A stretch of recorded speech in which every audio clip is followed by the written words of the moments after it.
Those who arrive in compact cars are often considered budget-conscious customers. On my mother's 60th birthday, I wanted to make it special by taking her and my daughter to a renowned upscale restaurant that is notoriously difficult to book. However, our evening took an unexpected turn. The restaurant manager began making derogatory remarks, mocking us and insinuating that we were out of place. My mother, clearly upset, suggested we leave, but the manager just smirked. To her surprise, the other diners stood up in unison, glaring at the manager in disapproval. I'm Rebecca Miller, 28 years old, a single mother with a 3-year-old daughter. After separating from my husband due to differing values, I decided to raise my daughter alone.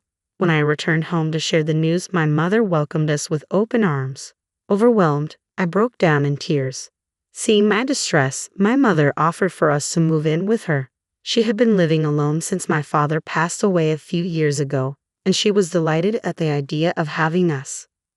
With my mother's 60th birthday approaching, I wanted to do something extraordinary. I managed to secure a reservation at the coveted restaurant, known for being booked years in advance. I was prepared for a long wait, but a cancellation allowed us to get a reservation for her birthday month. My mother was thrilled when I told her. Her reaction made all the effort worthwhile. The day of the reservation arrived, and I drove my mother and daughter to the restaurant, never anticipating any problems. "Miss Rebecca Miller, is it? Please come this way," said the host.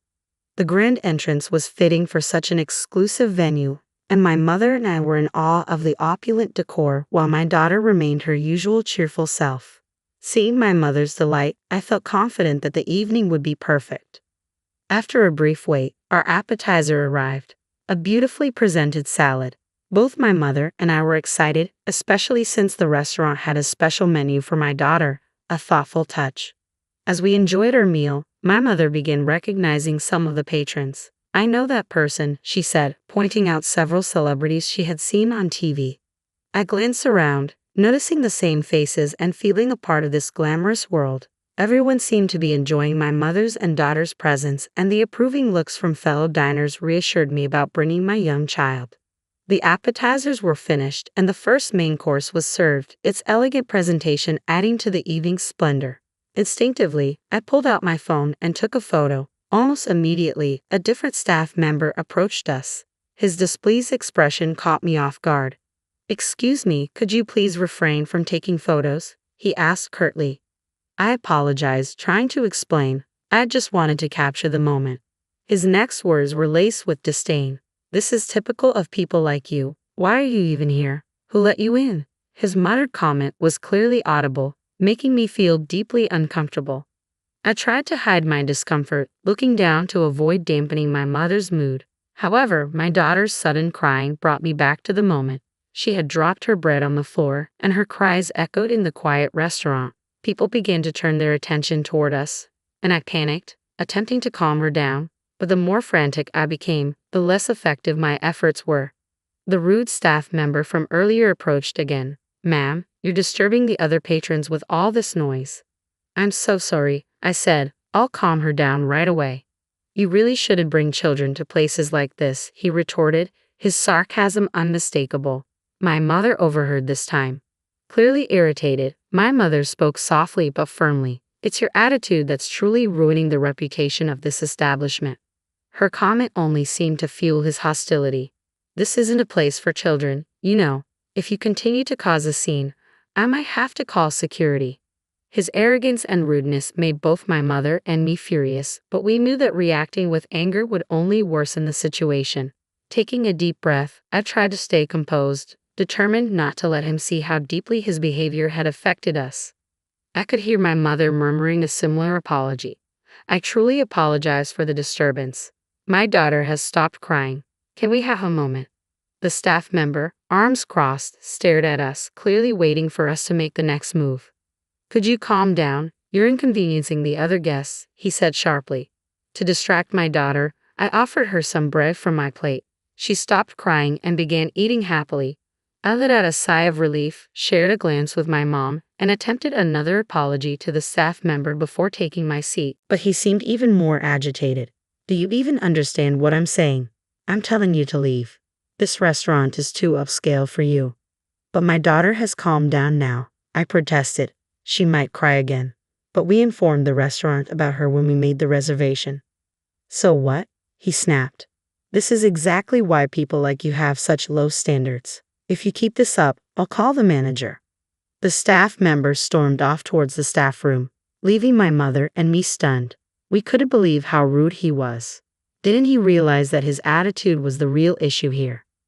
Despite it being a special celebration for my mother's 60th birthday, the experience was soured. Although I had caused the scene, I didn't want to escalate the situation further. As we considered our next steps, we exchanged worried looks, and soon the staff member returned with a man who appeared to be the manager. I couldn't help but gasp when I saw the manager. It was Daniel Thompson, a classmate from middle school. "Is that you, Rebecca?" Daniel recognized me instantly. The staff member, surprised, asked Daniel, "Do you know her?" A wave of relief washed over me. Daniel had always been earnest and cheerful in school, although he was a bit reserved and usually hung out with a smaller circle compared to my diverse group. I remembered him primarily because he had once confessed his feelings for me. At the time, I was in a relationship, so I had declined. Despite that, we'd still kept in touch a few times. I hoped that Daniel might address the staff member's rude behavior, but instead, he greeted me with a disheartening comment. "Oh, Rebecca, I didn't expect to see you here. Are you sure you belong in a place like this?" "What do you mean?" I asked, puzzled. "I heard the rumor," Daniel said, his tone dismissive. "You're a single mom now, right? People say single moms are usually struggling financially. This is a high-end restaurant. It would be a problem if you couldn't pay later." Daniel's mocking smile and unrestrained scrutiny were shocking. I remembered him as a kind person back in school, but he seemed to have changed significantly. "How can you say that?" I retorted. "I made a reservation and paid in advance." "You've always been so headstrong," Daniel said with a smirk. "Maybe that's why your husband left you. You need to know how to flatter people sometimes." "What does that have to do with anything?" I asked, bewildered. Daniel continued, his disdain evident. "Isn't that your compact car outside?"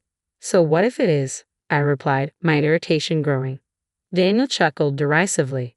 "People who drive compact cars don't belong here. Didn't you notice when you parked? No one else drives a compact car. Everyone else has a Mercedes or something similar. Aren't you embarrassed to be so out of place?" His contempt was palpable. It was as if the Daniel I once knew was long gone. He assessed us with disdain and said, "You look downright poor. You clearly don't fit in here. If you understand the staff's concerns, why don't you just leave?" I felt my irritation rise as I was treated like we were causing trouble and refusing to leave. We had made a reservation and paid in advance. We had every right to dine there. I couldn't believe that Daniel, who used to be so kind, would now judge people based on their appearance. After everything he said, there was no reason for my mother and me to stay. The food might have been excellent, but we didn't want to be associated with a restaurant that had such disrespectful staff and a manager who had clearly changed. "Daniel, you've really changed. If this is how it's going to be, we're leaving," I said firmly. He seemed oddly satisfied. "I'm living the dream now," he said with a smirk. "I'm definitely better off than you. Don't think you can just call me by my first name." "It's a shame how much you've changed," I replied. Daniel's smirk widened. "That's because you rejected me back then. Even though you're not that pretty, I'm happier now. Isn't it refreshing?" He cheerfully high-fived a nearby staff member, and they both laughed. It was clear that Daniel still held a grudge from all those years ago. Understanding that made his awful attitude a little more comprehensible to me. "Say whatever you want," I said. "I'm certainly happier than someone who still harbors a grudge from the past. I have a wonderful daughter and a caring mother."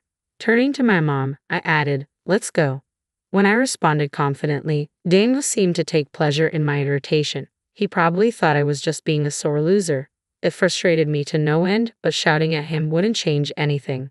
I never imagined that a classmate could become so different. This day was supposed to end on a high note, but with these thoughts weighing on me, I picked up my daughter and glanced at my mom. She was clearly enraged and abruptly stood up. "You've made a mockery of my daughter. We don't want anything to do with a place like this. As you said, we're leaving," she declared loudly. Her words reverberated throughout the restaurant, and to her surprise, all the diners who had been enjoying their meals began to stand up and prepare to leave. I was stunned, unable to grasp what was happening. "Wait, what's going on?" I called out, bewildered. I'm sorry for the disturbance. We'll handle these rude customers right away, Daniel said, trying desperately to prevent the diners from leaving. But his efforts were met with cold stares from every direction. Daniel was visibly flustered, not understanding the sudden turn of events. Two elderly men approached Daniel, shouting, "How dare you treat Mrs. Miller like that? We've been loyal customers for years, but will never return." Following the lead of the two men, the other diners began to voice their discontent and scold Daniel. They expressed their gratitude to my mother, who was still holding my daughter. It was clear that Daniel's behavior had backfired spectacularly. The entire restaurant was now united in their support of us. I stood there, wide-eyed, observing the extraordinary scene unfolding before me. The people who were reprimanding Daniel were recognizable celebrities, politicians, and other visibly affluent individuals. I had no idea why they seemed to feel a sense of loyalty to my mother. What's going on here? I wondered aloud, confused. Daniel's face turned ashen as he tried desperately to calm everyone down. The staff member beside him also appeared to be losing color. I looked at my mom with a puzzled expression, and she revealed an astonishing truth. All these people used to be regular customers of mine when I was a traditional sweets maker. What? I was as shocked as Daniel. I knew my mom had been a sweets maker, but I had no idea she had catered to such high-profile clients. One of the celebrities nearby spoke up. Mrs. Miller's sweets were the best in the country. My mom blushed at the compliment and replied modestly, "I may not be a professional craftsman anymore, but thanks to all of you, I became quite skilled. I'm truly grateful. In that sense, a customer is indeed a god." Hearing this, I felt a profound admiration for my mother. Daniel looked completely stunned, holding his breath and visibly tense. My mom approached the astonished Daniel and said calmly, "You need to learn to cherish your customers. This restaurant is important to you, isn't it?" At her words, Daniel's frustration boiled over, and he growled in response. Daniel was clearly on the defensive, trying to maintain a facade of confidence despite the situation. "Hey, stop this. What's with the customer is God nonsense? That's an outdated way of thinking and isn't popular anymore." His frustrated shout, which could be interpreted as a cry of anguish, reverberated through the room. My mom remained unperturbed by his outburst. "You think caring for the customer is just a fleeting trend?" she asked calmly. Daniel struggled to respond, clearly intimidated by my mother's firm stance. Still, he stubbornly refused to accept her perspective. "We're the ones providing the food," he argued. "We're more important than the customers. This is absurd. I am important. If your daughter Rebecca hadn't rejected me, I wouldn't have treated you this way. Apologize to me right now, and maybe I'll consider making Rebecca my partner. It could be a way out of your struggling life, don't you think?" He directed this last part at me, and I was utterly repulsed. I sighed deeply and said, "I'm sorry, but honestly, I can't deal with you right now." As I dismissed him and lowered my head, chuckles erupted from the crowd. Daniel's face flushed bright red. Despite how clear my response was, Daniel, with his misplaced confidence, seemed to be unprepared for another rejection. "Why not? Have money, you know. You don't want to be looked down upon, do you? And isn't it embarrassing to be a single mother? Women like you probably can't remarry, so I'm offering to take you." "It's none of your business," I said firmly. "Just because you have money doesn't guarantee happiness." I brushed him off, and his face turned even redder. I couldn't help but wonder if money was behind Daniel's transformation. They say that money can lead to one's downfall, but seeing it firsthand was a new experience for me. "How dare a single mother like you talk back to me?" Daniel's words no longer had any impact. In fact, after hearing my mother's dignified response, Daniel seemed pitiful. Suddenly, a loud voice boomed from the back of the restaurant, startling everyone. We all turned to find the source. A middle-aged man appeared, and Daniel's expression instantly shifted to one of unease. "Daniel, what on earth is going on here?" the man demanded. "Why is Dad here?" Daniel stammered. "I heard Mrs. Miller and her family were dining here, so I came to greet them," his father said, surveying the commotion. "What's with all this noise?" It became clear that the man was Daniel's father. I hadn't seen him since middle school, but he appeared very stern and dignified. Earlier, one of the staff had mentioned something about the boss, so it seemed this man must be the restaurant's owner. "Gave you the manager position after hearing you lost your job, but the business has only been declining. Now I understand why," his father said, disappointment evident. What? Daniel gasped. Yes, I arrived a bit earlier, his father continued. I overheard the commotion and saw you insulting Mrs. Miller's family. With all the arrogant things you've been saying, do you even realize how wonderful a person Mrs. Miller is? As the boss interrogated him, Daniel's face grew pale, and he began to sweat profusely. What? This old hag is supposed to be someone special? Daniel sneered. Watch your mouth, his father snapped back. Mrs. Miller helped fund the opening of this restaurant. What? This old lady has that kind of money. Daniel scoffed. Of course, his father replied sharply. Mrs. Miller's husband owned a famous traditional candy store, and she herself worked tirelessly in the demanding world of candy making. She's experienced far more in life than you ever will. I wish I could distill her wisdom and let you experience just a fraction of it. With that, the owner turned to face us. I'm deeply sorry for the trouble my foolish son has caused. Daniel, apologize now. Why should I? Daniel protested. I'm the manager of this upscale restaurant. Didn't you trust my abilities enough to leave me in charge? This is my place, and I make the rules. Enough with your arrogance, the owner cut him off. What have I done, making someone like you the manager? I'm so disappointed in you. You're never setting foot in this place again. What? Daniel's jaw dropped in shock. In a panic, he started apologizing to his father, but the owner's decision was resolute. You're apologizing to the wrong person, his father said firmly. You should be apologizing to Mrs. Miller and her family. Please, I'm so sorry, Daniel begged. I finally made it, and I don't want to lose it all over something like this. Still going on about that. The owner shook his head in disbelief. His face was a picture of shock. No one would want to discover their child was so arrogant and disrespectful. If my own daughter had acted this way, I would have made the same decision as the owner. We all glared at Daniel, who was now visibly distressed. The owner began to recount how Daniel had ended up working at the restaurant. Daniel used to work at a renowned hotel, he explained, but he racked up massive debts from gambling. The chaos caused by debt collectors led to this firing. Lost and desperate, Daniel returned home and begged me for a job. At the time, I had been offered a promotion to CEO of the company. The story painted a clear picture of Daniel's downfall and reinforced the gravity of his behavior. So, Daniel's father decided to leave the upscale restaurant to his son and manage several other establishments in the same chain. At first, Daniel worked diligently, and the owner felt reassured. However, sales at Daniel's restaurant soon began to plummet. The owner had been trying to understand the cause of the decline for some time. Complaints about Daniel's poor attitude from the staff kept surfacing, but without concrete evidence, he wanted to believe in his son's abilities. Today, his hope had turned to certainty.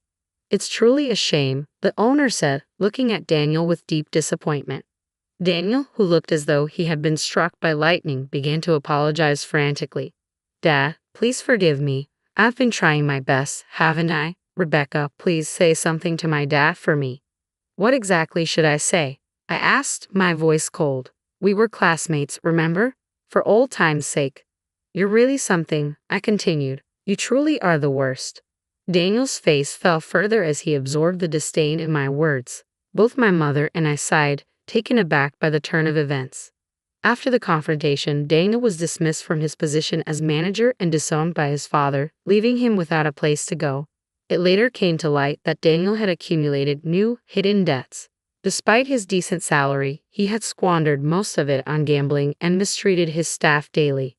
He had a particular favorite among the staff, one who was also a former college junior of Daniel's. This staff member, who had a problematic attitude, was hired on Daniel's orders. Eventually, he was dismissed along with Daniel. With everything lost, Daniel sank further into gambling to escape his troubles, struggling to pay off his debts. His actions had not only ruined my mother's 60th birthday celebration, but also showcased his lack of integrity. To make amends, Daniel's father arranged a party for us at a hotel he owned, offering a free room as an apology. At the party, I made many new friends and realized just how much people cherished my mother. Everyone there had known her from her days as a traditional sweets maker, coming to her shop to buy her confections as gifts. Her enduring connections were a testament to her charm and kindness. I hope to follow in her footsteps and become the kind of mother my daughter looks up to with the same admiration.